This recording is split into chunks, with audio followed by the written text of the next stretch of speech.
En la presente sesión comentaremos sobre las fuentes de financiamiento de un proyecto de inversión, básicamente enfocados a préstamos bancarios y aportes de inversionistas. Todo proyecto tiene una estructura de financiamiento. Las inversiones requieren ser financiadas a través de recursos de terceros, es decir, bancos y aporte de inversionistas. Al presupuesto de inversión, en proyectos también se le denomina usos. ¿Qué significa? ¿En qué se van a utilizar los recursos? Estos recursos tienen dos fuentes u orígenes, los cuales son aporte de inversionistas y préstamos bancarios. La estructura de financiamiento es de vital importancia debido a los costos de financiamiento. Debido a ello, se torna de vital importancia la búsqueda de financiamientos de menor costo.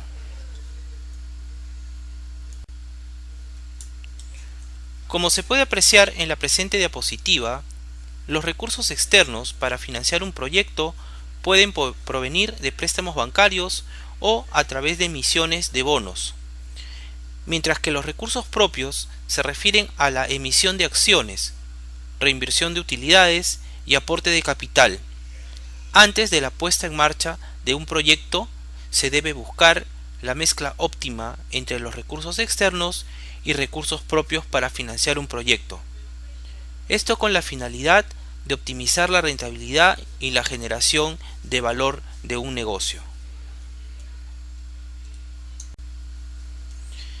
En la presente diapositiva vamos a responder a las siguientes preguntas básicas. ¿Cuáles son las fuentes de financiamiento disponibles? ¿Qué características tienen? ¿Cuál es el costo de la tasa de interés de los bancos? ¿Cuál es el costo del capital propio? ¿Cuál es la necesidad de financiamiento, ya sea por activos fijos, capital de trabajo, preinversión, etcétera? Si respondemos a la primera pregunta, nos estamos refiriendo a las fuentes de financiamiento disponibles, ya sea por dinero bancario o aporte de socios. La segunda pregunta, ¿qué características tienen? Básicamente, ambas tienen un costo específico. La fuente de financiamiento bancaria tiene un costo de la deuda o tasa de interés, y el aporte de accionistas tiene un costo de oportunidad. La pregunta 3. ¿Cuál es el costo de la tasa de interés de los bancos? Esta se puede dividir en la tasa efectiva anual y también se especifica una tasa de costo efectiva anual cuando a la tasa de interés de un préstamo se le agregan los costos de comisión que establecen los bancos. La pregunta 4. ¿Cuál es el costo del capital propio o aporte? El costo de capital propio o aporte está referido al costo de oportunidad de capital o el rendimiento mínimo que un inversionista puede obtener del dinero. La pregunta 5. ¿Cuál es la necesidad de financiamiento? Está referida a financiar activos fijos, capital de trabajo y activos de preinversión antes de la puesta en marcha de un proyecto específico. La estructura de financiamiento está compuesta por deuda más aporte. El costo de utilización de recursos financieros representa una medida de rentabilidad mínima que se exigirá al proyecto de acuerdo a su riesgo. Si hablamos específicamente del riesgo vinculado a la deuda, esta se expresaría a través de la tasa efectiva anual de un préstamo bancario. Si nos referimos al riesgo vinculado al aporte del inversionista, estamos hablando de su costo de oportunidad de capital. Esta última sería el rendimiento mínimo que debe exigir un inversionista cuando aporta dinero a un proyecto específico.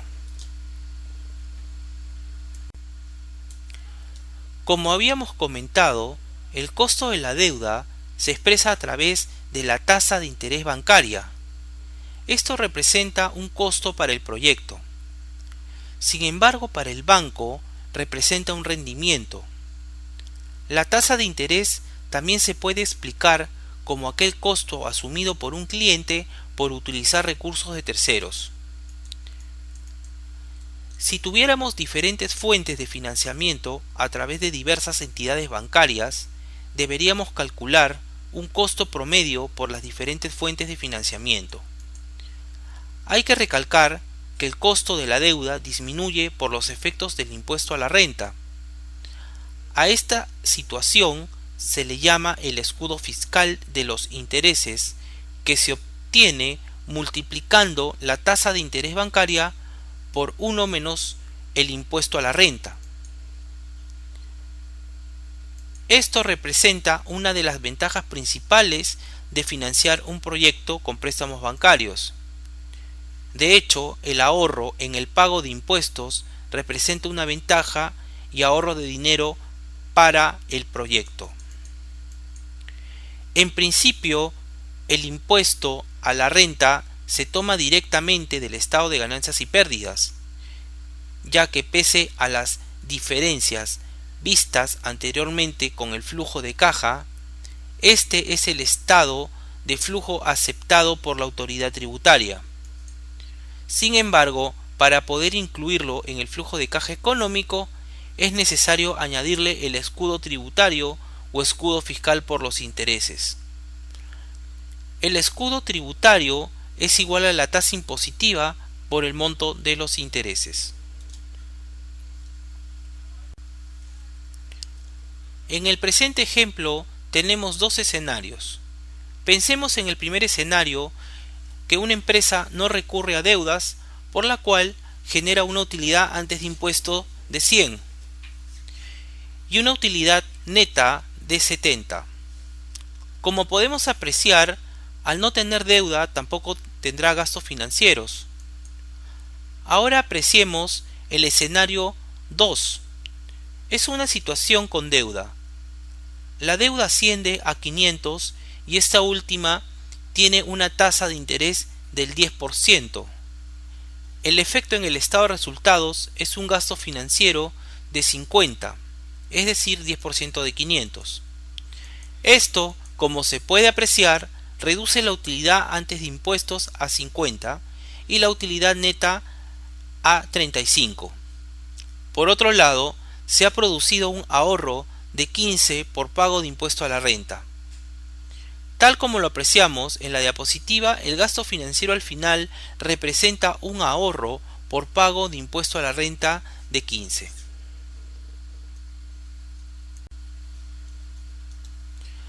Continuemos analizando el tema del escudo fiscal y la utilización del préstamo en un proyecto. El efecto de la deuda es el siguiente. Los gastos financieros aumentan 50, el ahorro fiscal se reduce en 15. Por tanto, el costo de la deuda después de impuestos asciende a la diferencia 35.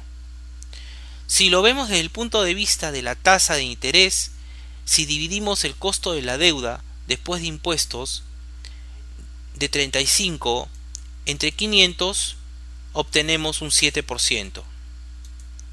De la misma manera podemos obtener ese mismo porcentaje si el costo de la deuda antes de impuestos, que es 10%, lo multiplicamos por 1 menos 0.3. El escudo tributario ha sido mencionado anteriormente cuando se desarrolló la incorporación del impuesto a la renta dentro del flujo de caja. En este caso, se añadía al escudo tributario el impuesto a la renta proveniente del estado de ganancias y pérdidas con el fin de filtrar los efectos de la carga financiera sobre la rentabilidad del proyecto. Esto, sin embargo, distorsiona el registro de la verdadera salida del efectivo en los distintos periodos de planeación. El impuesto a la renta que deberá pagar el negocio es aquel consignado en el estado de ganancias y pérdidas, y es el que corresponde al flujo de caja financiero, por lo que para llegar a este se resta el escudo fiscal al flujo de caja económico.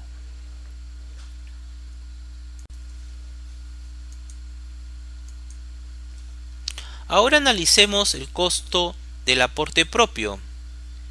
Este está conformado básicamente por el aporte del dinero de los inversionistas. Como es lógico, el inversionista requerirá una rentabilidad mínima para colocar su dinero en un proyecto. Esta rentabilidad mínima debe expresar el costo de oportunidad de colocar el dinero en una alternativa de inversión de similar riesgo, que podría ser algún producto bancario o algún activo financiero que se esté colocando en el mercado. Si queremos calcular el costo de oportunidad de manera técnica, lo haríamos a través del modelo KPM, Capital Asset Pricing Model, el mismo que será revisado en la semana 5 del curso.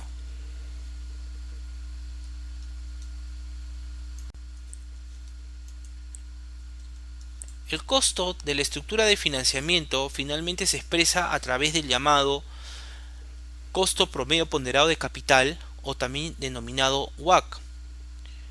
Esta fórmula está compuesta de dos partes.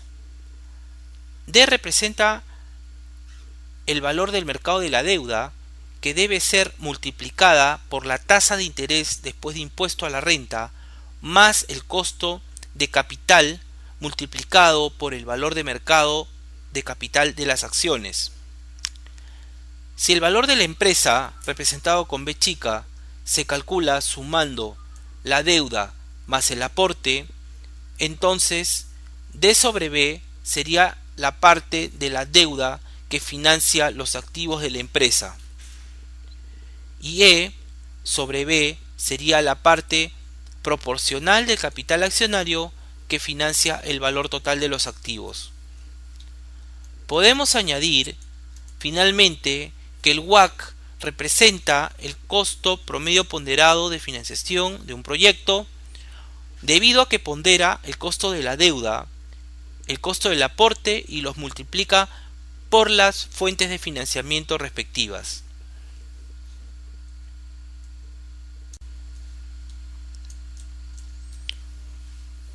Siguiendo con la explicación de los flujos de caja de un proyecto, nosotros habíamos comentado en la semana 2 cómo se calculaba el flujo de caja de libre disponibilidad de un proyecto. Ahora que estamos incorporando el aspecto del financiamiento, el flujo de caja de un proyecto se hace más explicativo porque incorpora en primer lugar el préstamo otorgado por el banco, los pagos que se le va a hacer a la entidad financiera a lo largo de la vida útil del proyecto y los ahorros fiscales generados por el impuesto a la renta aplicado a los intereses. Vemos la diapositiva. El financiamiento se representa con un signo positivo debido a que ingresa dinero producto del financiamiento, ¿no?, por el préstamo bancario. El servicio de la deuda es por el pago de las cuotas, está con signo negativo, ya que son salidas de dinero. Y por último, el ahorro por escudo fiscal, ahorro que se genera por el menor pago de impuesto a la renta.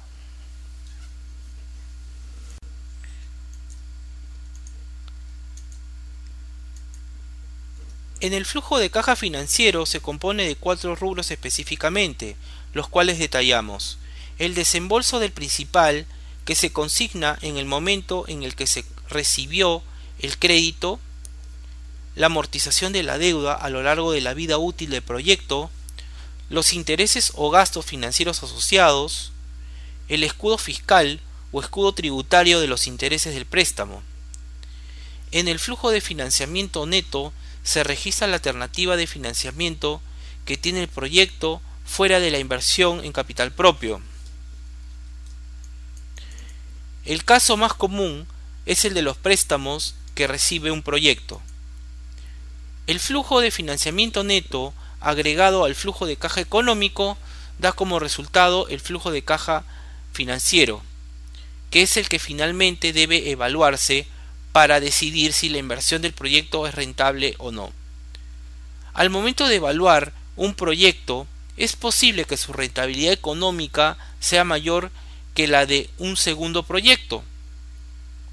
Por alguna razón, se puede acceder a un crédito más favorable de lo que haga más rentable desde el punto de vista financiero. Es importante resaltar que el monto de pago del impuesto a la renta que se registra en el flujo de caja económico no es necesariamente igual al que se señala en el estado de ganancias y pérdidas. En ese flujo se busca determinar el funcionamiento del negocio como si éste hubiera sido financiado por capital propio del inversionista en su totalidad. De esta manera, al analizar la rentabilidad del negocio a través del flujo de caja económico, se sabrá si el proyecto es rentable por sí mismo, independientemente del financiamiento elegido para llevarlo a cabo.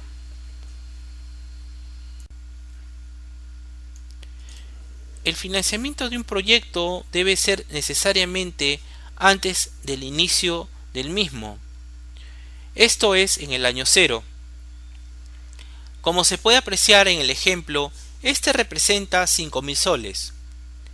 Este préstamo debe ser cancelado a lo largo de la vida útil del proyecto, como son pagos que debe realizarse al banco, representan salidas de dinero. Sin embargo, el ahorro fiscal representa un ingreso por el menor pago de impuesto a la renta del proyecto. Será necesario conocer la tasa de interés del banco expresada en una TEA y la tasa de impuesto a la renta para construir el flujo de caja financiero. A continuación vamos a ver las diferentes decisiones de financiamiento a través de préstamos, el cálculo de los cronogramas de pago y sus diversas modalidades.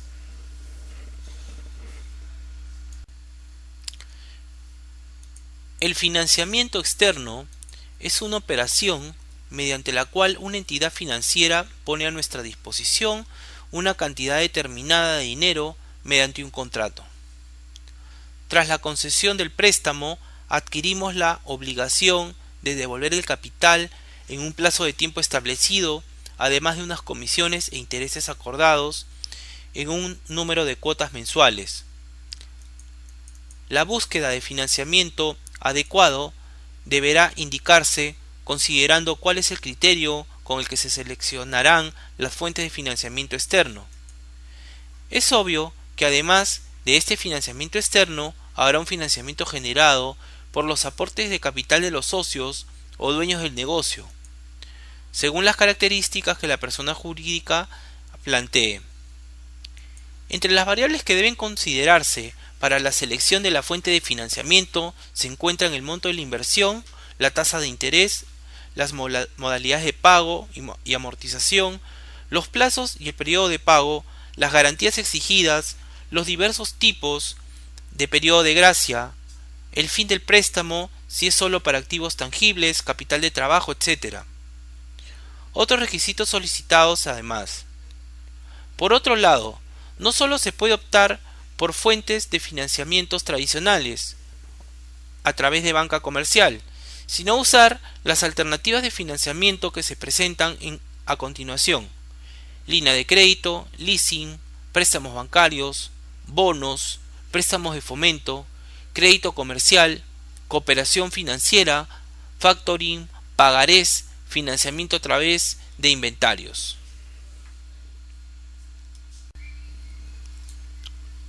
Los préstamos bancarios es una de las formas de financiamiento más empleadas por los proyectistas. Consiste en pedir dinero a un banco a cambio de devolverlo en un determinado número de cuotas con una tasa de interés definida por el banco. Puede ser de la banca privada o la banca pública.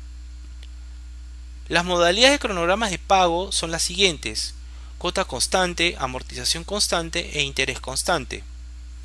El ejemplo presentado en la presente diapositiva servirá para aplicar los tres tipos de modalidades de cronograma de pago.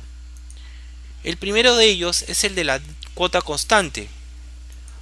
Para el cálculo de la misma se debe utilizar la fórmula de la presente diapositiva, en el cual el valor presente son los 10.000 soles que se solicitan como préstamo al banco. El periodo de cancelación se realizará en 5 trimestres y la tasa de interés es 6% trimestral. En la fórmula, N representa el periodo de tiempo y R representa la tasa de interés efectiva. Reemplazando los datos en la fórmula, obtenemos que la cuota equivale a 2.374 soles.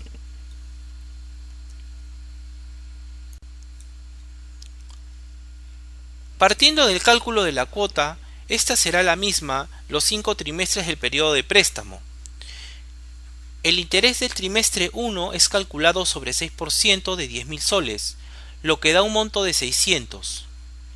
La amortización se calcula en base a la diferencia de la cuota menos el interés, dando un resultado de 1.774. El saldo del préstamo al final del segundo trimestre serían 10.000 menos 1.774, que equivale a 8.226. Este último monto servirá como base para calcular el monto del interés del siguiente trimestre, es decir, 6% de 8.226, dando como resultado 494. La amortización sería, en este caso, la diferencia entre la cuota menos el interés, dando 1.880. El nuevo saldo que queda para el segundo trimestre es de 6.346. Y así podemos calcular el nuevo interés del tercer trimestre, que equivale a 381. Para cerrar el cronograma, la amortización equivale al monto del préstamo y los intereses se calculan por separado en base a los saldos de cierre de cada trimestre. Ahora analicemos la modalidad de cronograma de pago bajo el sistema de amortización constante. En este caso, el monto del préstamo se divide entre 5 cuotas trimestrales, obteniéndose 2.000 soles mensuales por cada trimestre. El monto del interés del primer trimestre es igual a 6% de 10.000, resultando 600. La cuota es la sumatoria de la amortización más el interés. 2.000 más 600 es igual a 2.600. El nuevo saldo del primer trimestre será la diferencia de 10.000 menos 2.000, resultando 8.000. Este último monto es la base del cálculo para el interés del trimestre 2. 6% de 8.000 es igual a 480. La cuota del segundo trimestre es la suma de 2.000 más 480, resultando 2.480. Y así repetidamente hasta el cálculo del quinto trimestre.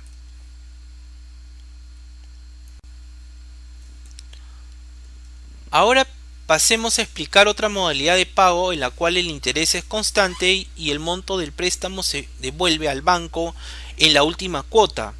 El interés, que equivale a 600 soles, se debe pagar durante los 5 trimestres de manera constante y solo en el quinto trimestre se paga la amortización más el interés. Por tal motivo, la cuota del préstamo al cuarto trimestre equivale solamente al monto del interés, mientras tanto que para el quinto trimestre la cuota equivale a la sumatoria del interés más la amortización.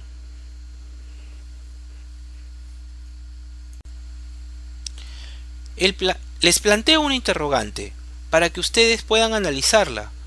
Usted se encuentra buscando un financiamiento para su auto. El banco le ofrece cobrarle una tasa del 12% a 4 años y además le da para elegir entre dos opciones: pagar todo el principal y los intereses al final del periodo, o efectuar pagos según cronograma de pago, cuotas iguales. ¿Cuál alternativa exigiría o escogería y por qué?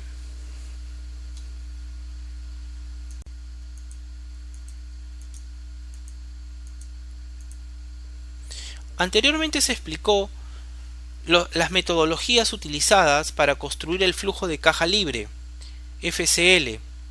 Ahora conviene exponer cómo llegar a determinar cuánto le queda al accionista en un proyecto.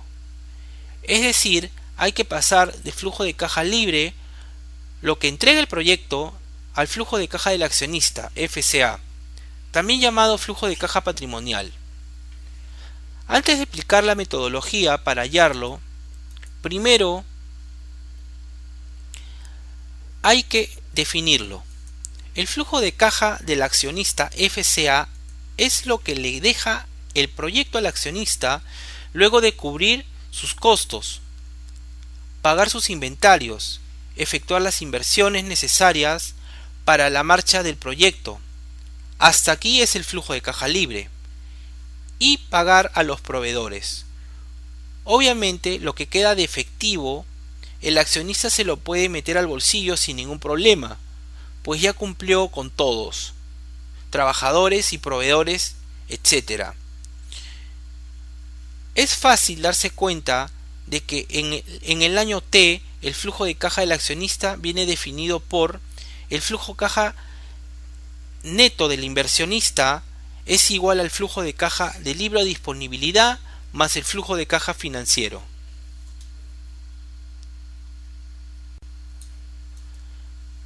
Para determinar el flujo de caja del inversionista, vamos a partir del flujo de caja de libre disponibilidad. Sabemos que este flujo de caja libre va a ser repartido entre los que aportaron el dinero para las inversiones, es decir, banco e inversionistas. Si observamos el año 0, las necesidades de inversión son 8.000 para el proyecto, de los cuales 5.000 son financiados por el banco y 3.000 son financiados por el inversionista. El flujo de caja neto del inversionista será igual al flujo de caja libre más el flujo de caja financiero. Esta última línea resaltada con amarillo indicará el efectivo disponible para el inversionista. En la construcción del flujo de caja libre sigue cualquiera de estas metodologías que mencionamos. Método directo es lo que implica armar un flujo de caja línea por línea, ingresos, egresos operativos, impuestos e inversiones.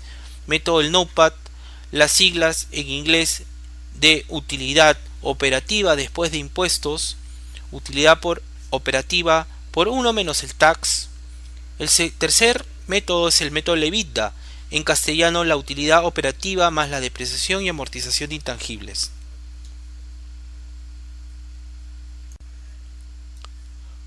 Los tres métodos deben arrojar el mismo resultado final, siempre y cuando se asuma que las ventas y las compras se hacen al contado, es decir, rompiendo el principio del devengado. Sin embargo, sea cual sea el método escogido, no hay que perder de vista que siempre se debe proyectar el estado de resultados del proyecto.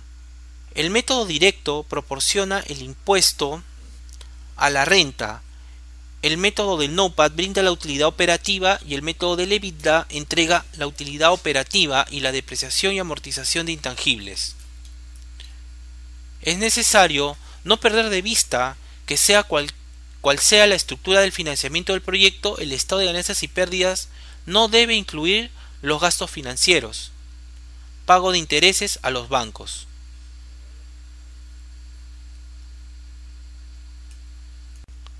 Conclusiones. Las dos fuentes principales de financiamiento en un proyecto son los préstamos bancarios y el aporte de inversionistas. Cada uno de ellos requerirá un rendimiento específico de acuerdo al nivel de riesgo del proyecto. Es importante mencionar la importancia de los escudos fiscales en la evaluación de los proyectos. Esto se calcula en base al monto del interés de cada cuota por el impuesto a la renta. El monto calculado sobre ese producto generará ahorro de pago de impuesto a la renta, flujo positivo. El FCNI, flujo de caja neto del inversionista, es lo que le deja el proyecto al inversionista luego de cubrir sus costos, pagar sus impuestos, ejecutar las inversiones necesarias para la marcha del proyecto. La bibliografía utilizada: evaluación de proyectos de inversión, Polira; formulación y evaluación de proyectos, Gino Fopiano; evaluación privada de proyectos, Arlet Bertrand y Jani Cueva.